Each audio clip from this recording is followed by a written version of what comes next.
Estamos retornando ao nosso espaço para discutirmos questões que são importantes em nossa vida, em nosso programa O Caminho do Meio. A ideia do Caminho do Meio, para aqueles que começam por esse programa, está ligada à filosofia do Tao e, na verdade, algumas filosofias orientais que nos fala da dualidade e de como é o elemento de equilíbrio para essa dualidade.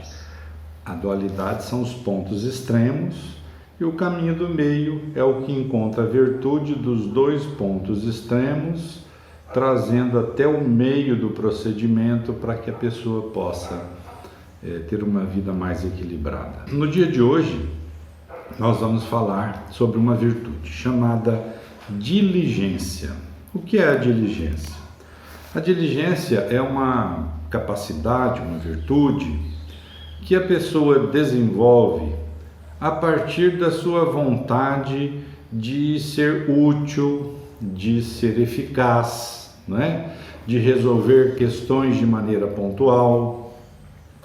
Então, o sujeito diligente é aquele que chega num espaço onde tem que ser realizada alguma coisa, ele já olha, vê o que tem que ser feito, ele observa do que ele dispõe para fazer aquilo, bate o olho no relógio e faz um cálculo aproximado do tempo que ele vai gastar para fazer aquilo, se ele precisa de mais alguém para ajudá-lo, ou se não existe esse alguém, qual a maneira mais adequada, para fazer isso, e imediatamente na sua mente racional e operante, ele começa a agir de maneira lógica, racional e até intuitiva, de como dispor as tarefas de maneira que aquele resultado final possa ser alcançado de maneira mais rápida, eficaz, mas com qualidade.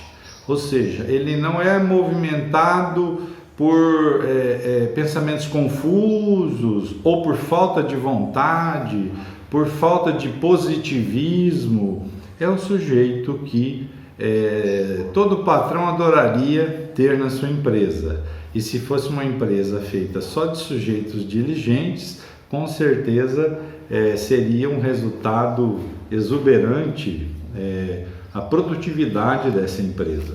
Então nós mesmos todo mundo tem um grau de diligência, não é? Mas às vezes algumas tarefas ficam diferentes para nós. Naquelas tarefas nós não movimentamos a possível diligência que nós já possamos ter desenvolvido, né? Porque a atividade não nos chama atenção, ou mexe com alguns conceitos nossos, ou o dia está meio aquele dia de preguiça, enfim. A diligência é o contrário de tudo isso. O sujeito, como eu narrei, bate o olho, vê, quantifica, qualifica e tem energia e quer colocar aquela energia para que seja multiplicado os resultados e que isso chegue logo a um estado de harmonia. Então a diligência é uma característica muito importante na nossa vida, mesmo quando a gente tem outros arrastamentos, mas sempre buscando compreender qual é o melhor caminho. Quando nós falamos do excesso da diligência, nós vamos usar um termo aqui que é o que mais se adequa, que é a laborosidade. Se você procurar no dicionário, talvez você ache algumas definições de laborosidade como uma pessoa positiva, disposta e tal. Mas aqui nós estamos querendo enfatizar o excesso, da diligência.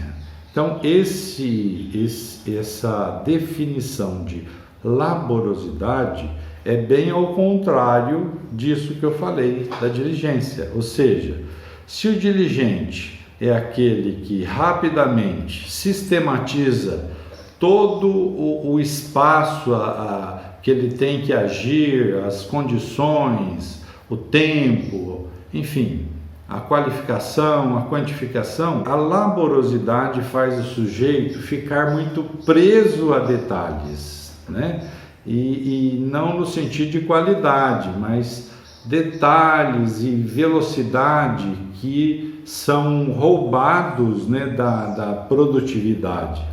Porque, obviamente, a produtividade ela está muito ligada à qualificação e à quantificação, não é? Então, se o sujeito é aquele que, vamos tirar essa revista daqui e levar ali, então isso é diligente. Quem está envolvido nesse movimento da laborosidade, então, tem que tirar essa revista dali, mas será que ela fica boa ali? Será que ela fica ali? E será que se eu tirar ela direto e já levar ali é uma boa ideia? E se eu desse um tempo e fosse fazer a outra coisa e depois eu voltasse? Ele quer fazer de uma maneira perfeita, mas não dentro dessa produtividade, dentro das infinitas possibilidades do universo, onde ele não é capaz de escolher uma e ser diligente, ou seja, resolver prontamente. Então, essa laborosidade, ela é, na verdade, uma condição que leva a emperrar os processos, né?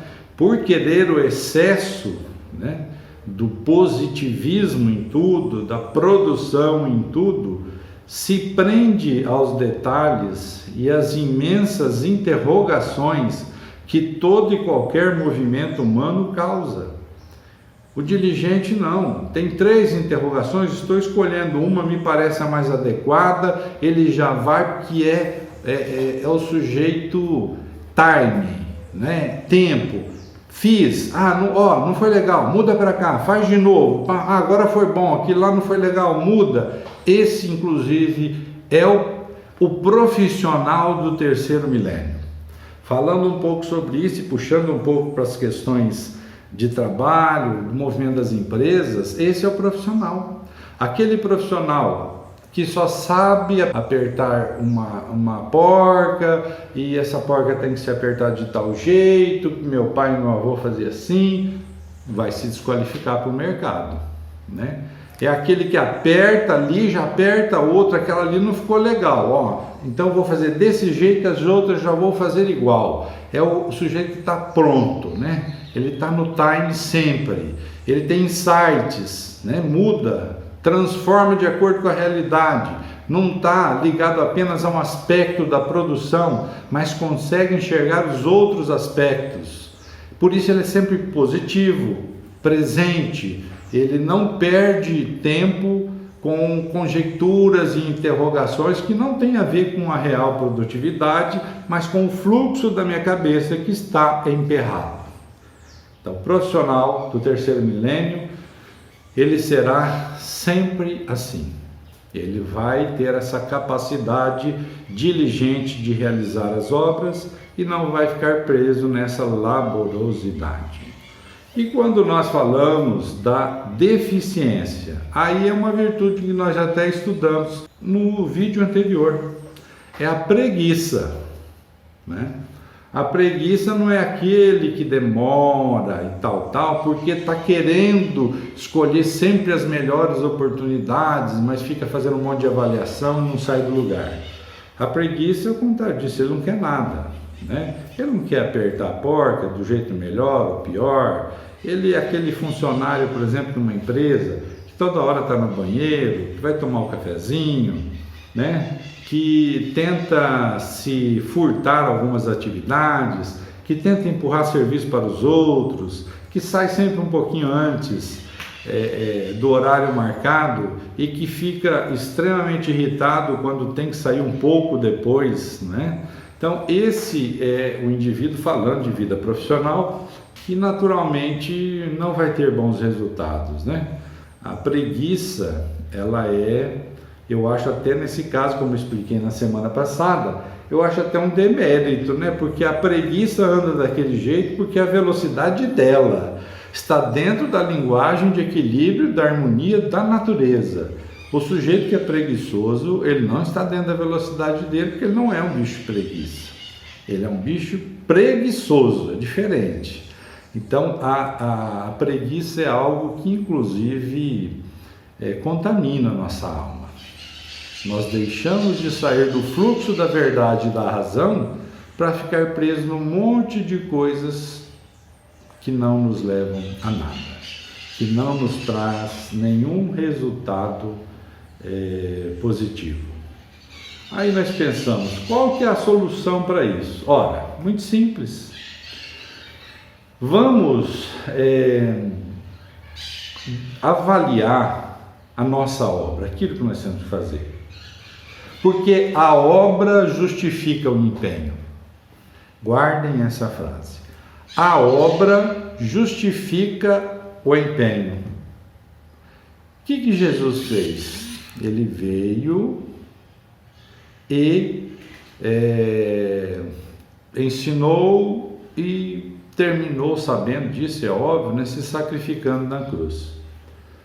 Como ele sabia o que era a obra, ele sabia que justificava o empenho que ele tinha de tantos anos ensinando e ainda morrer de maneira triste, né, como foi o seu sacrifício. E quando nós pensamos em todas as pessoas que nos antecederam e que bravamente vieram desbravar os sertões, né, porque onde nós estamos antes eram matas, cerrados, né, os sertões, e eles vieram e com instrumentos muito primitivos ainda, né, eles tinham um machado na mão, não tinha motosserra, não tinha nada, enxadão, e eles vinham derrubar essas árvores e não sei o que, tal, para construir a sociedade moderna. Então eles entenderam que a obra justifica o empenho. Então com isso eu consigo sair do pensamento laborioso e do pensamento e da ação da preguiça. Porque a obra justifica o empenho. Que obra estou fazendo? A primeira obra que eu estou fazendo pela qual sou responsável, minha vida, o meu corpo, né? A minha atuação na sociedade, quanto à família, né? Quanto à profissão, quanto à vida espiritual, vida social, enfim, onde eu me manifesto, essa é a minha grande obra, e ela justifica o empenho de sair da preguiça ou de perder muito tempo também na laborosidade. E nós vamos pensar, e o caminho para fazer isso? Bom, é importante que nós aprendamos a dar o nosso melhor. Sempre o nosso melhor. Tem uma frase interessante que diz assim: dê o teu melhor, e que seja menos que o exagero e que seja mais que a escassez. Dê o teu melhor, e que seja menos que o exagero e que seja mais que a escassez. Essa é a medida, não é? Se eu der o meu melhor, avaliando o meu limite e tal, eu vou estar sempre dentro dessa postura da harmonia na minha ação. E isso transforma a minha vida. Isso transforma a minha vida. Vamos pensar também nos exemplos da natureza que eu sempre gosto de dar aqui. Pensem no João de Barro. A casa dele é show. Para uma vida natural, é uma casa de ponta de tecnologia. Vocês já imaginaram o trabalho? E com o biquinho, pegar um pouco de barro, colocar ali. E com o biquinho, pegar um pouco de barro, colocar ali. Dá para entender o esforço, né, desse animalzinho, né? Ele é diligente, ele usa a sua energia, o instinto que o ensina a fazer a casinha, e ele vai fazendo isso até construir o lar dele, onde vai ficar os seus futuros rebentos, né? Então é alguém que está, alguém não, né? Um ser que está dentro de uma ideia de pensamento de diligência. Usa o melhor que tem para produzir o melhor. Esse é o nosso caminho para não ficarmos presos na laborosidade ou na preguiça, porque as duas são extremos, opostos e negativos. Ok? Gratidão pela vossa audiência, por dividirem, por multiplicarem esse material. Volto a pedir, compartilhem, por favor, e também se inscrevam em nosso programa. O nosso canal é Saúde Integral Psi Adalberto Godoy. Saúde Integral Psi, Adalberto Godoy. Namastê.